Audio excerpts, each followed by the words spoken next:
राम राम प्यारे मित्रों।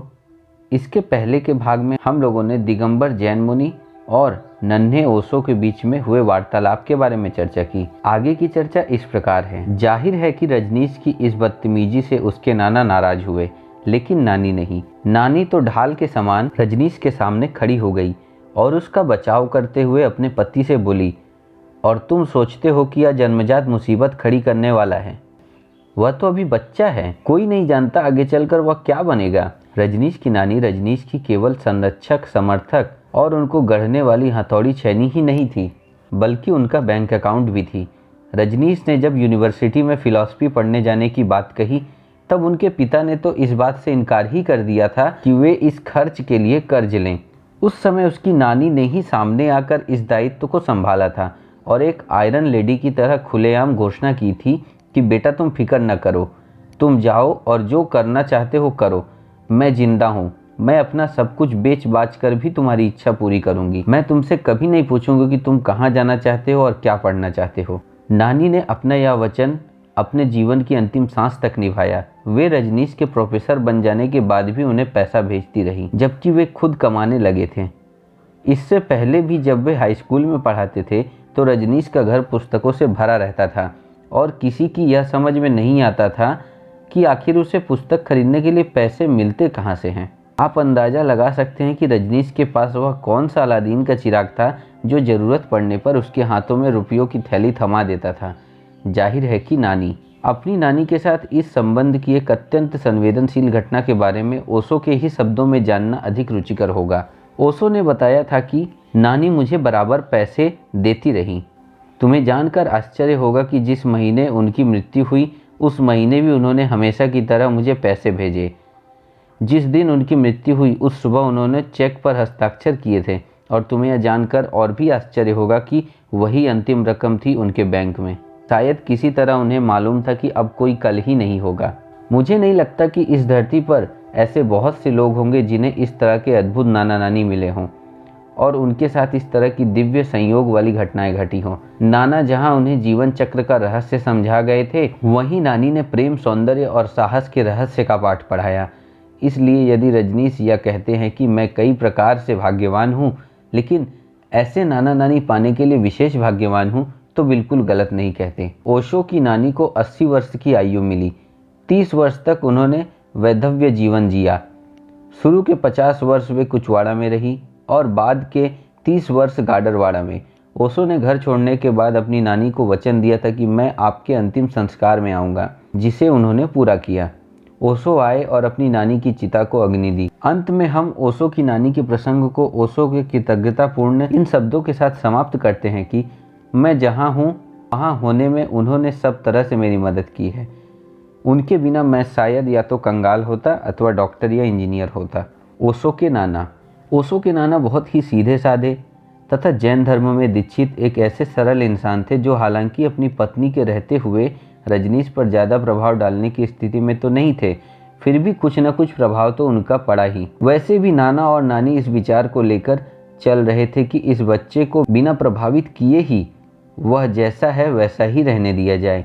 उनके नाना ओशो के बारे में अपनी पत्नी की इस सैद्धांतिक बात से पूरी तरह सहमत थे कि हम उसे केवल अपने जैसा बना सकते हैं, उसे उसके जैसा होने का अवसर दो। लेकिन इसका अर्थ यह नहीं कि नाना के व्यक्तित्व से ओशो अप्रभावित ही रहे। अपनी दरिया दिली, मृत्यु का बोध, जीवन चक्र की शिक्षा आदि के लिए वे अपने नाना के प्रति आभार व्यक्त करते हैं।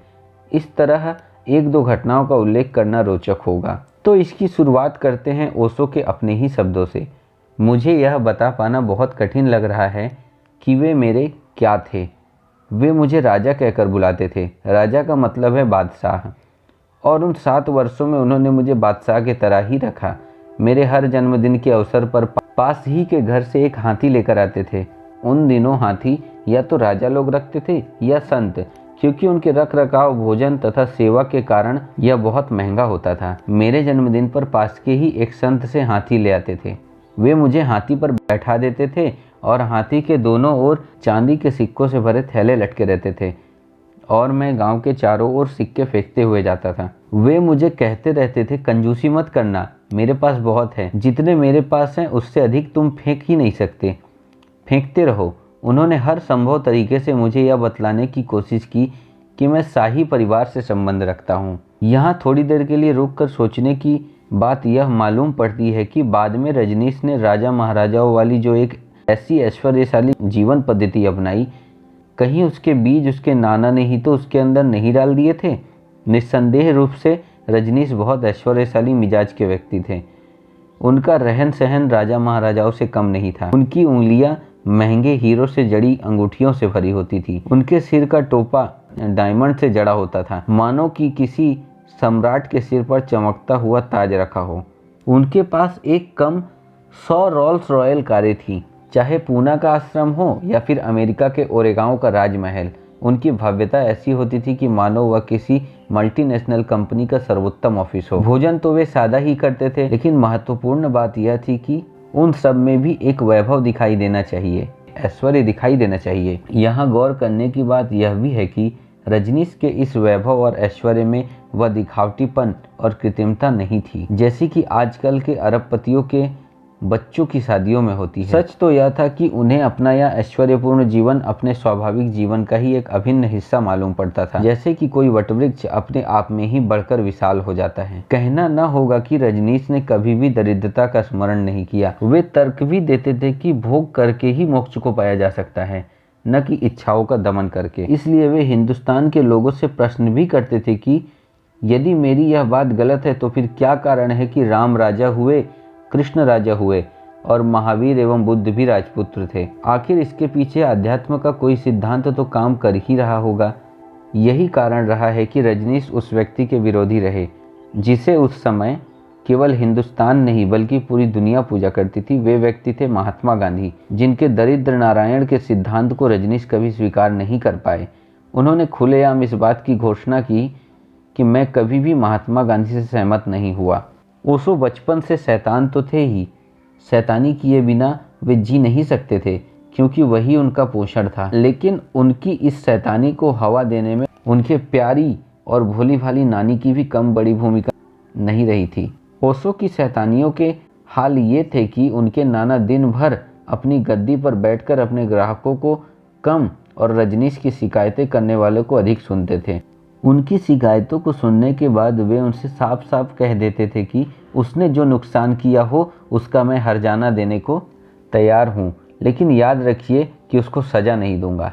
अधिकांश नाना नानियों का ऐसा ही रवैया अपने नाती और नातिनों के साथ होता है, खासकर उस जमाने में जब रजनीश हुए थे। लेकिन जहाँ तक रजनीश के नाना और नानी की बात थी, वे कुछ अलग ही थे। वे इस मायने में अलग थे कि वे दोनों रजनीश की न केवल शैतानियों की अनदेखी करते थे, बल्कि कभी कभी उसे शैतानी करने के लिए उकसाया भी करते थे, खासकर रजनीश की नानी। फिर टोकने का कोई सवाल ही नहीं था। 7 साल से भी कम उम्र का यह बालक कभी कभी रात में 3 बजे घर आता। उस छोटे से गांव में न कोई क्लब था और न कोई माहौल और न ही रजनीश का कोई ऐसा मित्र जहां वह 3 बजे तक का वक्त गुजार पाता। लेकिन रजनीश के नाना भी क्या आदमी थे कि उन्होंने एक बार भी रजनीश से यह नहीं पूछा कि तुम देर से घर क्यों आते हो। रजनीश भी कभी कभी उस मंदिर में जाया करते थे जहां उनके नाना जाते थे, लेकिन अपने नाना के साथ नहीं, बल्कि तब जब मंदिर बंद होता था, क्योंकि यही वह सही समय होता था कि जब वे मंदिर के फानुसों में लगे हुए प्रिज्मों को चुरा सकते थे। धीरे धीरे रजनीश ने मंदिर के सारे प्रिज्म चुरा लिए। लोगों ने इस बात की शिकायत नाना से की तो नाना ने बजाय इसके कि इसे एक अधर्म और अनैतिक काम मानते हुए रजनीश को डांट लगाते, उन्होंने शिकायत करने वालों से ही उल्टा यह कहा, तो क्या हुआ, मैंने ही यह फानुस दान दिए थे, मैं और दे सकता हूँ। वह कोई चोरी नहीं कर रहा है, यह तो उसके नाना की संपत्ति है, मैंने यह मंदिर बनवाया था। उस दिन से लोगों के साथ साथ पुजारी ने भी शिकायत करना बंद कर दिया, क्योंकि बात तो 16 आने सही ही थी। मंदिर भले ही किसी भगवान के नाम से क्यों न जाना जा रहा था, लेकिन उसके भौतिक मालिक तो रजनीश के नाना ही थे। इन दोनों घटनाओं को रजनीश ने अपने जीवन के लिए बहुत महत्वपूर्ण मानते हुए यह वक्तव्य दिया कि इस तरह मैंने धार्मिकता सीखी। कहना गलत नहीं होगा कि रजनीश के आगे के विचारों में इन घटनाओं की झलक पाने के लिए बहुत मेहनत करने की ज़रूरत नहीं है। नाना के साथ ओशो से जुड़ी एक अन्य महत्वपूर्ण घटना उनके नाना की मृत्यु होना था, जो संयोगवश ओशो की गोद में ही हुई थी। नाना अचानक बीमार पड़े और उन्हें शहर ले जाना पड़ा। उस समय कोई भी नज़दीक का शहर कुचवाड़ा से 50 किलोमीटर से कम दूरी पर नहीं था। गाड़ी कोई चलती नहीं थी। एकमात्र सवारी जिससे उन्हें शहर ले जाया जा सकता था वह थी बैलगाड़ी। इस यात्रा में केवल 4 लोग थे। रजनीश स्वयं, जो उस समय 7 साल के थे, उनके नाना नानी और नाना का सबसे विश्वस्त नौकर भूरा, जो एक प्रकार से रजनीश का बॉडीगार्ड भी था। इस यात्रा के दौरान रजनीश और नाना की कुछ बातचीत होती रही। ऐसी बातचीत जो न केवल इस बालक के अंतर्मन में हमेशा हमेशा के लिए बस गई, बल्कि उनके जीवन और मृत्यु के दर्शन की नींव भी बन गई। रजनीश के नाना जान गए थे कि वे मर रहे हैं। इसके बावजूद उनके होठों पर अंतिम शब्द थे, चिंता मत करना, क्योंकि मैं मर नहीं रहा हूँ। और सच यही था कि जो जीवन और मृत्यु के इस अनंत चक्र को समझते हैं, वे अपनी हर मृत्यु पर यही घोषणा करेंगे कि मैं मर नहीं रहा हूँ। मृत्यु शैया पर पड़े नाना ने रजनीश से बार बार यही बात कही कि चक्र को रोको, चक्र को रोको। यह चक्र क्या था? यह उस बैलगाड़ी का पहिया नहीं था जिसमें लेटकर वे अपने इलाज के लिए शहर जा रहे थे। यह जीवन की गाड़ी का पहिया था। उनके नाना जान रहे थे कि जीवन के चक्र को रोका नहीं जा सकता। इसे रोकने का अर्थ है मोक्ष को प्राप्त कर लेना, जो सामान्य बात नहीं है। मृत्यु तो केवल इस जीवन की समाप्ति और किसी अन्य नए जीवन की शुरुआत भर है। यह चक्र तो चलता ही रहेगा। इस चक्र को रोको। वाक्य का अत्यंत गहरा प्रभाव रजनीश पर पड़ा। फलस्वरूप पुनर्जन्म उनके विचारों का एक केंद्रीय तत्व बन गया। उन्होंने स्वयं के पुनर्जन्म की बात बताई और दूसरों को भी कर्म के संदर्भ में पुनर्जन्म की सत्यता को समझाया। उन्होंने स्पष्ट रूप से कहा कि मृत्यु के बाद आत्माएं अपने लिए योग्य गर्भ की प्रतीक्षा करती हैं। उपयुक्त गर्भ के मिलते ही वे जन्म ले लेती हैं। मृत्यु के समय व्यक्ति के अंदर जो भाव होता है, उसी भाव के अनुकूल उसे अगला जन्म प्राप्त होता है। अपने नाना की मृत्यु के संदर्भ में रजनीश ने हृदय को छू लेने वाली एक बहुत ही मार्मिक बात कही है। बैलगाड़ी नदी के पाट से गुजरती हुई गाडरवाड़ा की तरफ जा रही है। प्रकृति शांत है और उसमें बैठे हुए चारों लोग भी शांत हैं। कोई कुछ नहीं बोल रहा है। एक ऐसी सघन खामोशी छाई हुई है जिसे बर्दाश्त करना मुश्किल हो रहा है। ऐसी स्थिति में उस बालक ने अपने नाना से कहा, कुछ तो बोलो, इतने चुप न रहो, यह असहनीय है। इसके बाद उसके नाना ने क्या किया, आइए रजनीश के ही शब्दों में जाने। क्या हम विश्वास कर सकते हैं, उन्होंने एक गीत गाया है, मृत्यु का उत्सव कैसे मनाया जाए। यह मैंने उन्हीं से सीखा। उन्होंने वही गीत गाया जो तब गाया था जब उन्हें नानी से पहली बार प्रेम हुआ था। वे लोग अभी गाडरवाड़ा पहुंचे नहीं थे। डॉक्टर को दिखाया भी नहीं कि नाना चल बसे। रजनीश को पता लग गया कि नाना नहीं रहे, क्योंकि नाना की मौत 7 साल के इस बच्चे रजनीश की गोद में ही हुई थी और नाना के सीने का उतार चढ़ाव पूरी तरह थम चुका था। नानी भी कोई मूर्ख नहीं थी। वे भी समझ गई थी कि अब सब कुछ खत्म हो चुका है। लेकिन न तो रजनीश रोए और न ही नानी। ऐसा नहीं कि नानी को कोई दुख नहीं था, बल्कि इसलिए कि यदि दोनों रो पड़ते तो फिर कौन किसको चुप कराता। बल्कि उसकी नानी हंस पड़ी। नाना की मृत्यु और नानी की हंसी, दोनों ने मिलकर रजनीश को एक नए जीवन दर्शन से साक्षात्कार कराया। रजनीश के शब्दों में, मृत्यु का पहला अनुभव मेरे लिए सिर्फ मृत्यु का साक्षात्कार नहीं था। वह व्यक्ति जिसे मैं प्रेम करता था विदा हो रहा था। मैंने उन्हें पिता की तरह जाना था।